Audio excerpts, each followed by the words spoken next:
O italiano Primo Levi é considerado uma das vozes indispensáveis do século XX. Escritor, filósofo, professor, um dos grandes nomes do pensamento humano no século passado. O que pouca gente sabe é o drama de Primo Levi, um italiano judeu, por ocasião da Segunda Guerra Mundial, quando ele foi preso pela milícia fascista e encaminhado para o campo de concentração de Auschwitz. Primo Levi, depois que consegue se safar, consegue se libertar, ele é um sobrevivente do Holocausto de Auschwitz. Primo Levi vai escrever o livro, em 1947, o livro É Isto, um Homem. E entre outras frases de efeito, tem uma delas que eu gosto muito, que é que ele diz assim, olha, depois de Auschwitz, escrever poesia é uma barbárie. Isso dito por quem viveu Auschwitz tem um peso, claro, muito maior. O que pouca gente sabe é que ele tinha tios também que moravam no Brasil, e o tio dele trabalhava para o Matarazzo, né, para as indústrias Matarazzo em São Paulo, e em 48, se não me engano, ele escreve uma carta, aliás, em 45 ele escreve uma carta para os tios no Brasil, e essa carta que eu quero compartilhar com vocês do Primo Levi.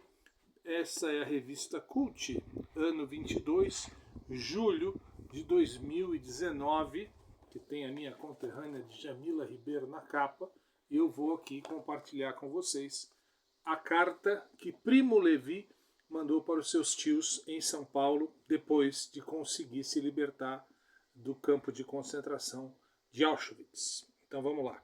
Turim, 26 de novembro de 1945. Portanto, vai fazer 80 anos essa carta no ano que vem. Os 80 anos da carta de Primo Levi. Caríssimos tios e primos, fui encarregado pela família de escrever a vocês algo que faço com muito prazer, até porque creio ser quem tem coisas mais interessantes a contar.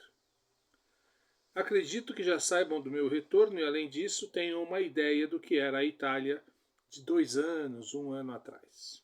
Dito isso, aqui vai um resumo de minha história. Em novembro de 1943, entrei num grupo de partigiani em Blusson, na Osta. Em 13 de dezembro de 43, fui preso por uma patrulha da milícia republicana fascista. Estávamos ainda em fase de preparação, não estávamos armados, não houve confronto. Comigo foram presos 2 rapazes e 2 amigas minhas, ambas judias, Wanda e Luciana. Estávamos com documentos falsos. Apesar disso, decidimos nós 3 admitir que éramos judeus, acreditando que seria a única forma de justificar nossa presença ali e evitar a condenação por atividade partidiana.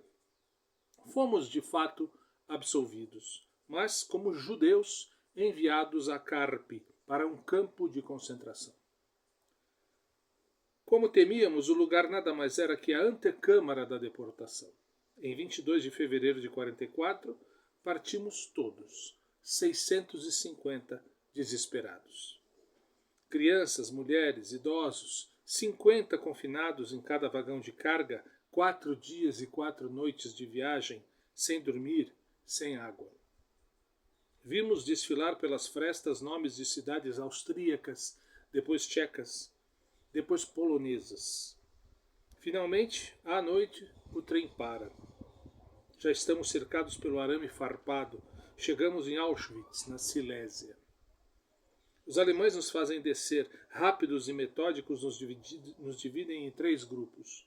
95 homens válidos, 29 mulheres válidas e outros. Minhas 2 companheiras desapareceram na escuridão. Nunca mais verei Wanda. Digo logo que de todo o trem estamos ainda vivos 15. O grupo inteiro dos inválidos foi morto na câmara de gás naquela mesma noite. Estavam entre eles Ilka, Ruggero e Raimundo. Remo estava comigo entre os 95. Fomos enviados a Monowitz, campo anexo a Auschwitz. Raspam nosso cabelo, tatuam em nosso braço números progressivos, tiram nossas roupas e nos vestem com imundos trapos listrados. Não éramos mais homens. Ninguém mais espera sair. No dia seguinte começa o trabalho. Para quem não morre, continuará por 11 meses, sem um só dia de descanso. Quem quebra pedras, quem carrega tijolos, quem cava, quem transporta sacos de carvão e de cimento. Nenhum de nós entende alemão e por isso não economizam nas pancadas. Faz frio, nevou ainda em abril, o vento sopra gelado dos Cárpatos, fará frio também no verão e nós passamos o dia todo ao ar livre, mesmo sob chuva. Depois da primeira semana, a fome já é uma obsessão, é nossa fiel companheira até o fim. À noite, o campo inteiro só sonha com comida. O despertar é às 4 horas. Dormimos 2 em cada cama, 200 em cada barracão de madeira. No campo, somos 10.000 e se falam todas as línguas da Europa. Quem adoece levemente é colocado de repouso por alguns dias. Os doentes graves desaparecem, vão para um campo a 10 quilômetros daqui, onde tudo é muito bem organizado e a câmara de gás tóxico e o crematório funcionam sem interrupção. Mas não precisa estar doente. Basta estar debilitado, ou muito velho, ou ainda ter apenas um momento de má sorte. As seleções se sucedem em intervalos regulares e numa fração de segundos julgam se estamos ou não em condições de ainda fornecer trabalho útil. 4 milhões de judeus cruzaram a porta da câmara de gás. Por 3 anos, a chaminé escureceu o céu. Mas tudo acontece metodicamente, do modo mais econômico. Antes da cremação, são retirados os dentes de ouro dos cadáveres.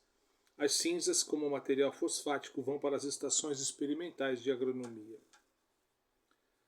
Eu estive em Monowitz por 11 meses. Não era um campo ruim. Afora os selecionados, os mortos por doença ou espancamento eram cerca de 20 por dia. Soube depois que as condições das mulheres eram muito piores do que as nossas. Os últimos 2 meses passei trabalhando como químico em um laboratório. Faltavam homens para os alemães naquele momento e eu tinha passado num concurso para a vaga. Isso contribui para me salvar das doenças, mas não da fome. Em janeiro de 1945, as forças russas marcharam sobre Cracóvia. No dia 17, os alemães decidiram evacuar a área, reuniram todos os válidos e os arrastaram com eles. Pouquíssimos entre esses, que eram a maior parte, se salvaram. Uma parte foi morta pelos alemães, a outra morreu de frio e de fome. 5 dias antes eu havia contraído escarlatina e fiquei. É difícil não pensar em um milagre. Nunca tinha ficado doente antes. Parece que os SS tinham ordem de nos eliminar também, futuros acusadores, mas não tiveram tempo. Ficamos abandonados à própria sorte por 10 dias. Éramos 800. Nesse período, 200 morreram de fome, frio e doença. No 11º dia, vimos a primeira patrulha russa. Desde então, a história se torna menos trágica. Fiquei até julho em Katowice, em um campo de espera russo. Depois de uma inexplicável excursão pela Ucrânia, passei o verão em outro campo russo, dessa vez na Rússia Branca, perto de Bobruysk. Finalmente, em 15 de setembro, chegou a ordem de repatriação.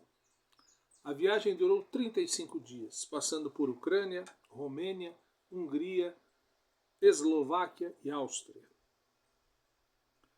Cheguei em casa no dia 19 de outubro com uma barba lacavur e vestido de soldado russo. Estou bem, até um pouco gordo demais. Não fazia a mínima ideia se encontraria a família viva e a casa de pé. Luciana também voltou, é médica, não fez trabalhos difíceis. Como creio que sabem, Remo também está a salvo. Como balanço pessoal, perdi muitos dos meus amigos mais queridos e conforme retorno à vida civil, sinto mais dolorosa a falta que eles me fazem. Me vejo desorientado e atrasado com os estudos e o trabalho. Vocês sabem que antes eu estava empregado em Milão, na Wander, que é uma empresa suíça que fabrica Formitrol. Aliás, no momento ainda estou desempregado, mas aprendi o alemão e um pouco de russo e polonês, e vi um bom pedaço da Europa que poucos estrangeiros viram. As impressões gerais são um pouco alegres. A Europa está velha, amaldiçoada e louca. A Itália ainda está entre as regiões privilegiadas. Os alemães não são homens. Seria preciso destruí-los ou reeducá-los, e ambas as coisas são impossíveis. Falei com alemães prisioneiros dos russos depois do armistício. Sérios, frios e convictos, eles dizem: dessa vez deu errado, mas da próxima dará certo. Os russos esqueceram Marx, sentiram o gosto do Ocidente e não têm muita vontade de parar. Os Balcãs são, mais do que nunca, um barril de pólvora. Todos os velhos problemas de disputa de fronteiras ainda estão em aberto, e cada um se aproveita da situação obscura para ganhar espaço. Na Polônia, depois da ocupação russa até junho, foram mortos em pogrom mais de 2.000 judeus que tinham escapado do massacre nazista. Centenas de milhares de prisioneiros de guerra ainda aguardam a repatriação. Entre eles, ao menos 20.000 italianos ainda passarão o inverno nos campos russos, além dos Urais. Quanto à Itália, talvez saibam alguma coisa daqui. A melhor parte da nossa geração, no norte, no sul as coisas ocorreram de forma diferente.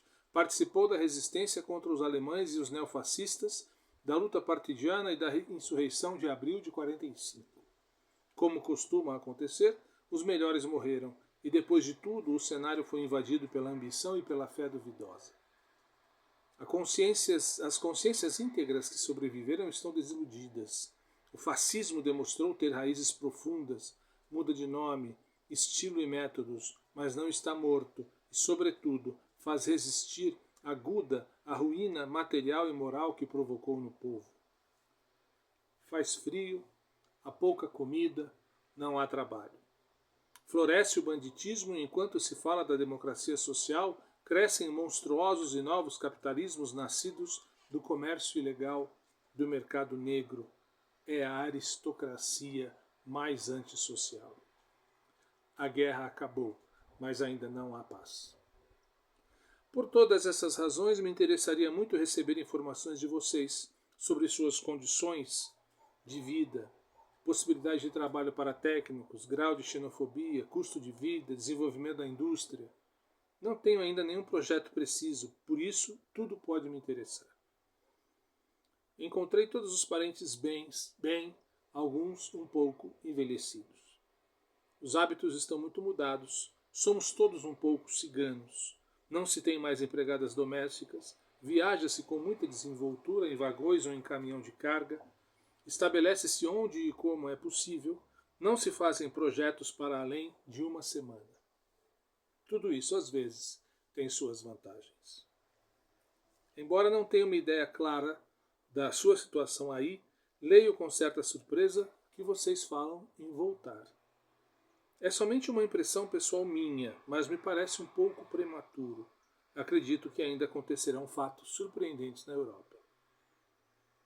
Recebemos por volta do último dia 23 o pacote endereçado à Via La Marmora e também o endereçado a Livorno e lhes agradecemos coletivamente. Certas coisas não costumamos ver por aqui todos os dias. Muitos beijos a todos. Esperamos sempre notícias de vocês. Primo. Ia me esquecendo de dizer que em fevereiro de 1945, logo que os russos permitiram, não podendo escrever para Turim ainda nas mãos dos alemães, escrevi uma longa carta para vocês que evidentemente se perdeu.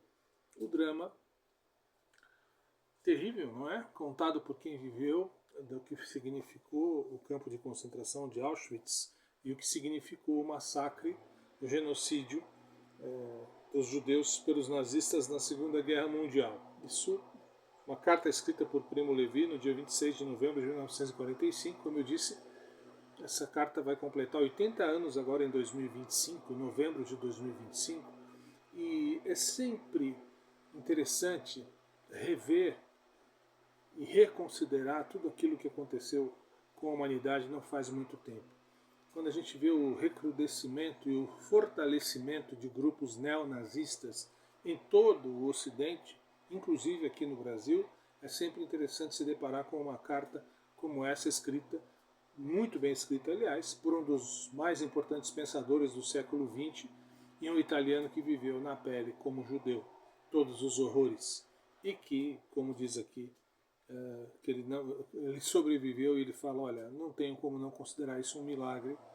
E enfim, essa é a história, um pouquinho da história de Primo Levi, contada em uma carta que ele escreveu para os tios aqui no Brasil. E ele fala, acho muito prematuro vocês falarem em voltar para a Itália. A guerra acabou, mas ainda não há paz. Primo Levi.